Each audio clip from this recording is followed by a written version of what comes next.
Эльвира Рахматуллина – многодетная мать. Говорит, пришла узнать о программах социальной поддержки на покупку жилья. У женщины есть материнский капитал и личные накопления, но на дом этого не хватает.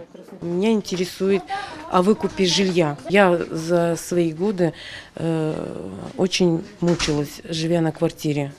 Жилищные условия оставали желать лучшего. Моей суммы не хватает рассчитаться за жилье.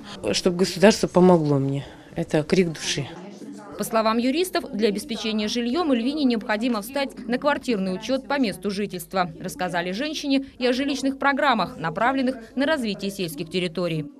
С целью участия в программе «Устойчивое развитие сельских территорий» заявительнице необходимо обратиться в органы местного самоуправления по месту регистрации и подать соответствующий пакет документов. Основные вопросы, с которыми жители САК и близлежащих сел пришли на юридическую консультацию – квартирный учет, справки о реабилитации и выкуп жилья. 20 лет стоять на очереди на квартире тоже тут нереально. Я пришла для того, чтобы нас услышали, чтобы решили мой вопрос. Я переписывала заявление, меня попросили с 2002 года.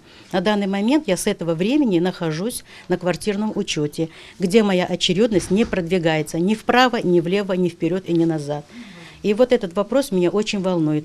Мне сейчас 60 лет, я не знаю, сколько дальше я буду жить, и поэтому я бы хотела хотя бы остаток жизни прожить в нормальных человеческих условиях. Начальник отдела межнациональных отношений администрации города Саки Арсен Аметов считает, что подобные выездные консультации дают ответы на непростые юридические вопросы и помогают быстрее решить проблемы граждан. Такого рода консультации нужны, необходимы прежде всего гражданам также, потому что есть ряд вопросов, которые мы просто некомпетентны решить, неполномочны решать на своем уровне.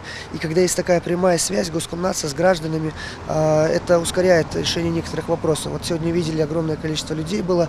Это какой-то блок вопросов, я бы назвал стандартным, это справки о реабилитации гражданства, но есть также специфика регионов. В нашем случае есть своя специфика, я считаю, жители у нас микрорайона Амитхан Султан не могут получить справки, вернее, не могут получить индивидуальные налоговые номера ИНН, поскольку прописаны на земельном участке. На следующей неделе социально-правовой проект юридических консультаций продолжит свою работу в Бахчисарае. Все желающие задать свой вопрос юристам Госкомнадзора и встретиться с журналистами смогут это сделать в администрации города. Оксана Лобода, Эдем Исмаилов, телеканал Миллет.